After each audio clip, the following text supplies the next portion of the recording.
고객 입장에서 중요한 거는 누수 탐지가 중요한 게 아니고 물로 인해 가지고 내가 피해를 보고 있는데 물이 새 가지고 그거를 해결해 줄 사람이 자기가 고객한테는 중요한 거거든요. 그래서 이제 누수 같은 경우에는 실제 현장 중심의 교육이 상당히 중요하다 이렇게 생각을 합니다. 근데 그게 저희한테 오시면 가능합니다. 안녕하세요, 누수 임파서블입니다. 그 누수 탐지 교육을 받고 그 현장에 투입이 되죠. 그러면은 이제 처음에 그 초보 시절에 현장에서 드는 생각이 뭐냐면 뭐 내가 이제 홍보를 하고 어쩌고 저쩌고 해가지고 뭐 일이 들어왔어요.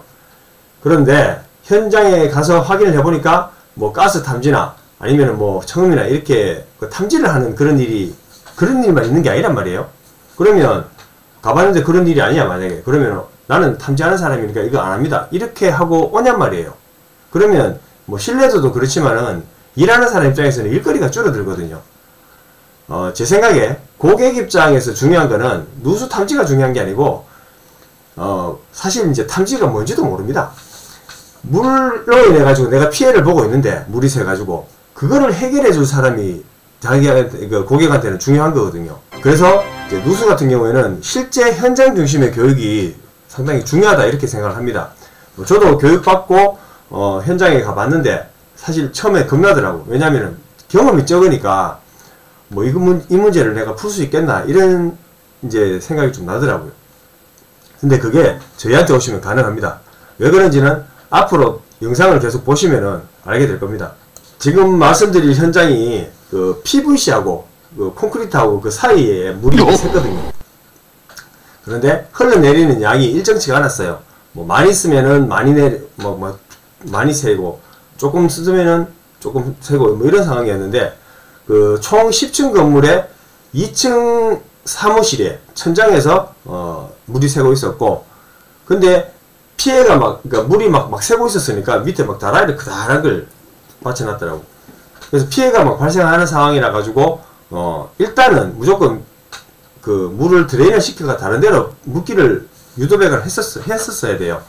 유도배관을 설치를 하고 그러고 난 뒤에 좀 상황을 정리하고 뭐 원인을 찾든지 어쩌든지 이런 그 후속 조치가 필요한 상황이었거든요. 그 물 떨어지는 반경이 한 50cm 남짓 됐습니다. 그리고 물 떨어지는 게 이제 그 위치가 있었으니까 그걸 이제 물기를 내려고 방수 천막을 만들어 가지고 제작을 했었죠. 그 가로 세로 한 1.5m 되는 그런 정사각형 방수 천막을 뭐 양 사이드로 해서 그 위에다가 전선 볼트를 걸고 전선 볼트에다가 그걸 묶었죠. 그리고 중간에다가는 이제 드레인 구멍이 있는데 그 25mm 장립불하고 뭐 실리콘 그리고 이제 호수 이런 것들로 연결을 해가지고 화장실까지 그 물기를 유도를 했습니다. 물이 흘러내리는 지점 있잖아요. 거기서 화장실까지 거리가 한 15m에서 20m 정도 됐거든요. 굉장히 멀었습니다. 그래서 처음에는 이걸 그 천정으로 날렸죠. 천정으로 날리는데 설치를 해놓고 보니까 막 천정 위에는 못하고 막 피스 이런 게 있잖아요. 그게 되게 좀 엉망이거든요. 위에 올라가 보면. 그래서 뭐 이런 날카로운 부분에 호수가 찍혀가지고 만약 물이 샜다 그러면은 그 위에 막 전기도 지나가고 이렇게 되니까 2차적으로 피해가 발생할 수 있는 그런 위험이 있겠더라고요. 그래서 좀 불안하더라고요, 솔직히. 그래서 이거 좀 개선이 필요하겠다 싶어가지고 싱크대 호수 있잖아요, 고무로 된 거, 그거를 변경을 했죠. 플러스 그 유도 라인도 천정으로 하지 말고 이제 밑으로 그 천정 밑으로 해가지고 벽을 뚫고 가서 이제 이렇게 조치를 했는데, 그러고 나니까 물이 잘 빠지더라고요. 집에 와서는 발 뻗고 잤습니다. 이 현장에서 어려웠던 점이 그 누수 원인을 확인을 하려면은 그 위층에 뭐 배관 상태라든지 시설물이라든지 이런 걸 확인이 반드시 필요하거든요.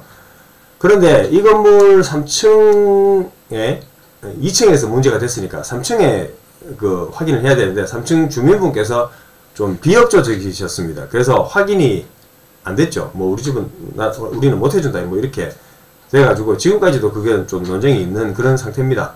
세상의 모든 업종이 그런데 뭐 누수 업종도 기술직이긴 하지만 사람을 상대를 해야 되거든요.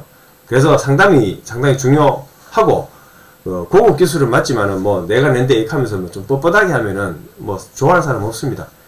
가능하면은 친절하고 뭐 진심을 다해가지고 문제 풀려고 막 노력하고 이렇게 하면은 또 상대방 그 고객님들도 좀 그 유하게 받아들이시고 논쟁이 줄어드는 경우가 있으니까 현장에서 참 참고하시면 될 것 같고요.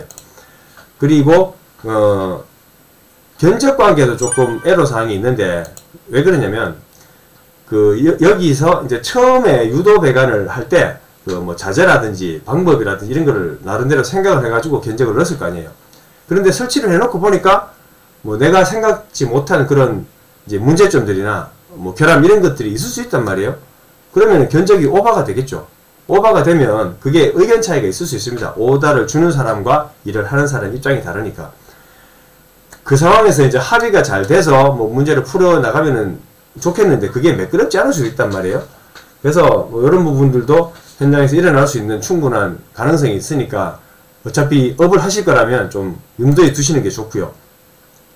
그리고 물이 뭐 바로바로 이렇게 드레인이 되지 않아 가지고 좀 위에서 좀 차 있었거든요. 그래서 야 이거 만약에 그런 경우에 그 위에서 뭐 터지면은 이거 뭐 책임 소재가 있잖아요. 만약에 뭐 물이 터졌는데 밑에 그 뭐 젖어서는 안 된 그런 물건이 있었다. 그런데 그게 터져가지고 뭐 젖었다. 그러면은 그 누가 책임이냐? 네가 일 똑바로 안 해가지고 이렇게 된 거 아니냐? 물 아니라 뭐 이렇게 될 수도 있는 거거든요.